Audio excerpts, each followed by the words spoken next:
Veš, kaj najbolj odbije obiskovalce na spletni strani oziroma kaj jih skoraj zagotovo ne pretvori iz obiskovalcev v stranke? In ne, ni dizajn oziroma super lepa spletna stran, ampak 3 stvari, katere bom danes ti razkrila in tudi ideje, kako jih lahko že danes izboljšaš, zato da bo tvoja spletna stran boljši prodajalec oziroma asistent. Hej, dobrodošel, dobrodošla v podjetniškem podcastu Legendarni, ki je namenjen vsem, ki želite svojim delom pustiti trajen pečat in ustvariti več kot le uspešen posel.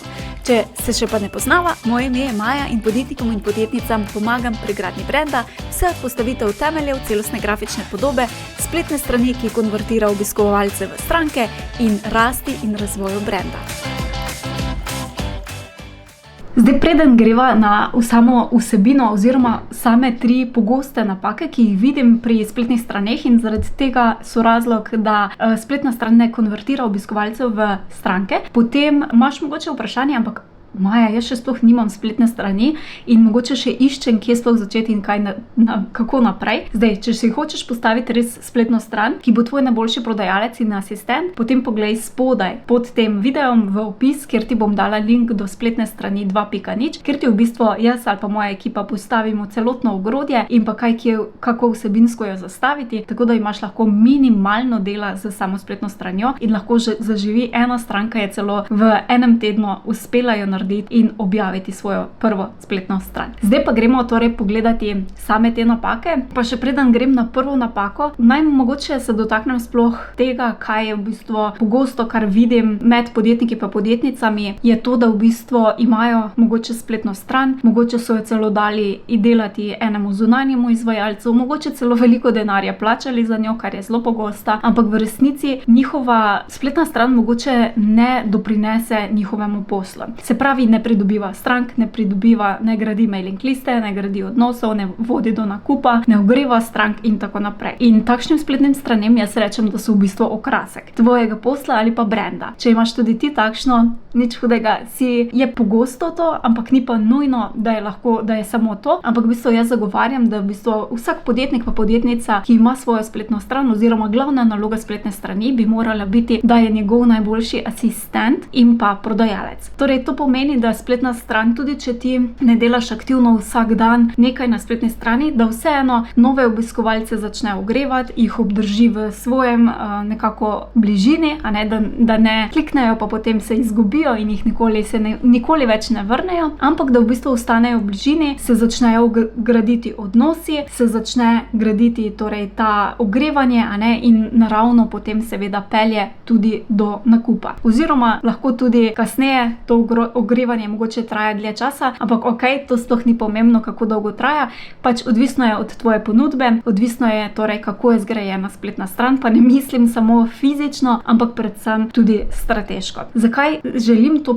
posebej poudariti? Zaradi tega, ker vidim, da podjetniki pa podjetnice slepo zaupajo mogoče izvajalcem ali pa mogoče dizajnerjem, in ne govorim, da je z dizajnerji mogoče kaj narobe ali pa da okoli prinašajo svoje stranke in tako naprej, ampak govorimo o tem, da ni dovolj, da je spletna stran samo lepa. Ja, to se pričakuje oziroma nekako je fajn, da je vsaj približno, ni pa to edini faktor, In če ti najameš mogoče samo dizajnerja za svojo spletno stran, potem poskrbiš samo za ta del, torej ta vizualni del, da izgleda lepo. Ne poskrbi, pač dizajner nima običajno tega znanja, katere strani morajo biti, kako se prepletajo, kakšna mora biti vsebina, kako jo sploh strateško postaviti in tako naprej. In zaradi tega potem spletna stran tudi ne deluje, kot bi lahko. In kaj potem to pomeni? To pomeni, da če spletna stran je bolj samo okrasek, pa še to velikokrat ne najlepši, brenda oziroma posla, potem so posledice te, da seveda ali izgubljaš stranke, da obiskovalci so v bistvu zmedeni in jih dobesedno lahko tudi odženeš, ker izgledaš mogoče neprofesionalno, ker ne morejo mogoče pri tebi narediti nakupa oziroma morajo ne vem koliko časa si vzeti, da sploh pridejo do nakupa ali pa da ugotovijo, kako pridejo do nakupa in tako naprej. In se v bistvu vmes zmedejo, zmedeni kupci oziroma potencialne stranke pa verjetno vemo, da ne kupijo. In izgledaš lahko tudi zelo neresno, neprofesionalno, ker mogoče verjetno, če gledaš in si v moji skupnosti, potem verjetno zate to ne velja. In je škoda v bistvu, da bi ti, če tako rečem, spletna stran delala tako rečeno slabo reklamo. In verjetno poznaš koga ali pa verjetno vemo vsi, da vsaka spletna stran torej ni pozitivna oziroma ni učinkovita, ker je veliko spletnih straneh, pa sigurno poznaš tudi kakšnega podjetnika, podjetnico, ki ima ful lepo spletno stran, pa potem ne deluje, kot bi lahko. In torej, če mogoče si želiš to, da bi tvoja spletna stran res bila kot en tvoj, ki ga enkrat zaposliš, ga novi mogoče kandidat ali pa novi zaposleni, ki ga enkrat zaposliš, malo natreniraš in potem ti deluje brez tvoje pozornosti ali pa minimalno tvoje pozornosti, potem si seveda lahko predstavljaš, kako fajn, kakšen doprinos je lahko takšna spletna stran. In seveda je to možno, da si lahko jo naredi čisto vsak. Če se sprašuješ torej, kako pa kje začeti, pa kaj napisati, ampak jaz ne vem, pa nisem tehnični tip in tako naprej, potem spodaj poglej za program Spletna stran 2.0, kjer je vse to že pokrito in lahko brez skrbi narediš takšno dobro spletno stran. Ok, gremo torej, prvi razlog oziroma prva napaka, ki jo res pogosto vidim, še zmeraj, je klic k akciji. Na eni strani, da jih sploh ni, na drugi strani, da so preveč medli. To so v bistvu po domače povedano tisti gumbki, kaj naj zdaj nekdo naredi. In so vezani v bistvu na celotno spletno stran. In kaj je pomembno pri teh klicih k akcijah oziroma teh gumbkih? Da so vidni. Da torej so vidni, da se ve, da izstopa, da je to nekaj, kar se klika, kar se lahko klika. Potem, da so zelo konkretni. Da torej, če kliknemo na ta gumb, vemo, kaj se bo torej zgodilo. Potem, da so usmerjeni v korist stranke. Kaj to pomeni? To pomeni, da v bistvu sam napis na tem gumbku je v bistvu blazno pomembno, kaj napišemo. Tu ni samo kupi ali pa pošlji ali pa kaj takšnega, ampak lahko ta napis res dobro izkoristimo in s tem povečamo konverzijo. Kaj to pomeni? Da bomo povečali število ljudi, ki bodo na ta gumbek tudi kliknilo. In to je res zelo pomembno. Zdaj, kako naredimo, da v bistvu je napis usmerjen v korist stranko oziroma da potrdi o tistem mogoče, kar že govoriš. Samo prijavi se je recimo zelo pogosto, ampak lahko mi ta prijavi se, če napis na gumbku izboljšamo tako, da v bistvu napišemo zraven recimo prijavi se in začni,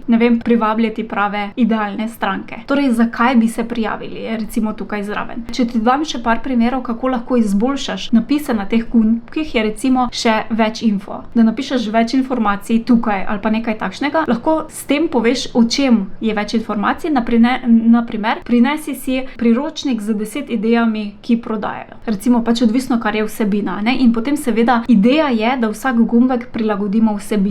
To velikokrat pa vidim, da če imamo gumbke in potem so gumbki, imajo zgoraj vsi enak napis. In tukaj v bistvu se res veliko potenciala izgubljaš, če tako rečemo, lahko tudi strank. Potem je lahko recimo primer na gumbku, kjer napišeš samo pošlji. Namesto pošlji, recimo, če rezerviraš nek termin, lahko napišeš rezerviraj 15-minutni brezplačni posvet. Recimo, namesto pošlji, torej je res akcija, kaj tukaj klikne. Mogoče prijavi se na novice, lahko izboljšamo, da napišeš bodi prvi ali pa prva, ki izve nove brezplačne vsebine. Ali pa dobi ekskluzivno vsebino, ali pa kaj takšnega. Skratka, tukaj se res lahko igramo. Fajn je, da je ta klic k akciji torej v našem tonu, da v bistvu imamo v mislih ali pa na prvem mestu torej idealno stranko in zakaj bi v bistvu ona to kliknila, kaj ima ona od tega. To je torej ta, če rečemo temu, korist oziroma zakaj si to sploh želi. Ok, gremo na drugo napako oziroma zdaj mogoče še en trik, ker mogoče je potem, kar zdaj v glavi že slišim, ok, Maja, ampak koliko gumbkov, recimo, če imam eno stran, koliko gumbkov mora biti na tej posamezni strani? Torej, naj jih bo dovolj, da na vsakem koraku, kjer se stranka lahko odloči za naslednji korak, oziroma je smiselno, da naredi naslednji korak, da sprejme torej odločitev, tam potem damo gumbek. Običajno pa nekako, če ni zdaj res čisto samo enostranska stran, samo čisto kratka, potem so nekje 3 gumbki nekako minimum, nekje na začetku, na koncu in pa na sredini. Ampak to je res zelo v grobem. Fino pa je, da jih torej daš tako pogosto, kot bi bilo smiselno, da stranko torej lepo pelješ kjer je pač smiselno. Torej, druga napaka, ki jo pogosto vidim, je hitrost spletne strani. Odpiranje spletne strani bi danes moralo biti vsaj tam nekje dobra spletna stran se odpre recimo v 3 sekundah. Hitrejša kot je, hitreje kot se odpre, boljše je. To še posebej velja za mobilne naprave in če je naša spletna stran neoptimizirana in zelo težka in damo veliko slik, mogoče naložimo še kakšne PDF-je ali pa celo videe, potem se bo verjetno spletna stran nalagala dlje časa, kar pa pomeni, da samo zaradi tega, ker se nalaga dlje časa, lahko izgubimo veliko strank. Tako da tukaj je zelo pomembno, da torej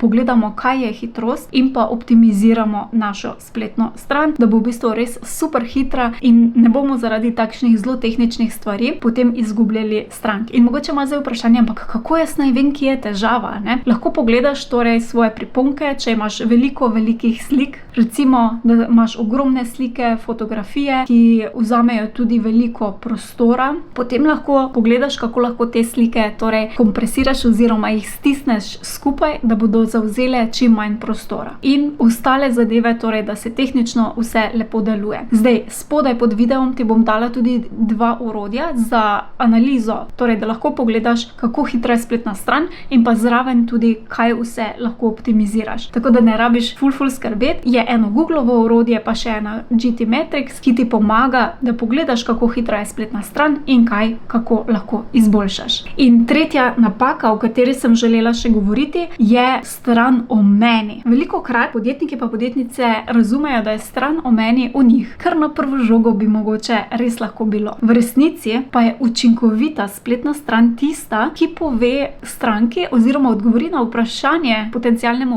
obiskovalcu, odgovori na vprašanje, ali si ti prava izbira zame. In ne govori o tebi, mogoče tako direktno v stilu rodila sem se takrat pa takrat, imam te pa te certifikate in tako naprej, ampak je v bistvu v ospredju spet naša idealna stranka. In recimo, kaj pogosto vidim, da mogoče boljše razumeš, ne, je to, da recimo začnejo mogoče s kakšno tradicijo, ne, naša tradicija sega v leto 1995 ali pa naša zgodovina se začne nekaj takšnega, ne, in to že lahko v bistvu delimo, ampak na drugačen način, tako da imamo v svoje žarometov našo idealno stranko, oziroma zakaj, da se lotimo, torej namesto naša zgodovina sega v ne vem katero leto, raje damo, da recimo smo že na trgu že več kot 20 let in smo pomagali toliko pa toliko strankam, zato pa bomo recimo zagotovo našli dobro rešitev tudi za vas. A ne? In lahko isto informacijo prodamo na čisto drugačen način in povemo, zakaj je v bistvu zame ta tradicija kot recimo potencialno stranko tudi pomembna. In to je seveda veliko bolj učinkovito. In zelo fajn je, da je cela spletna stran v bistvu res odgovori na to vprašanje, ali si ti prava ponudnik ali pa ponudnica za to rešitev, ki jo je recimo jaz iščem. Tako da to je v bistvu še ena link o tem, kako zastaviti dobro stran o meni. Ti bom pustila spodaj, ker sem na to tematiko že posnela video in bi bilo škoda, da zdaj tukaj izgubljamo veliko časa. Tako da ti bom spodaj pripela link, kjer si lahko pogledaš oziroma ti povem celotno formulo, kje, kaj, kako napisati. Zdaj, če se s tem ne želiš ukvarjati, potem seveda vabljen oziroma vabljena, da pogledaš na spletno stran 2.0, torej napredno spletno stran, ki dejansko dela kot tvoj asistent in prodajalec. Spodaj, torej pod tem videom bom pa pustila link. Če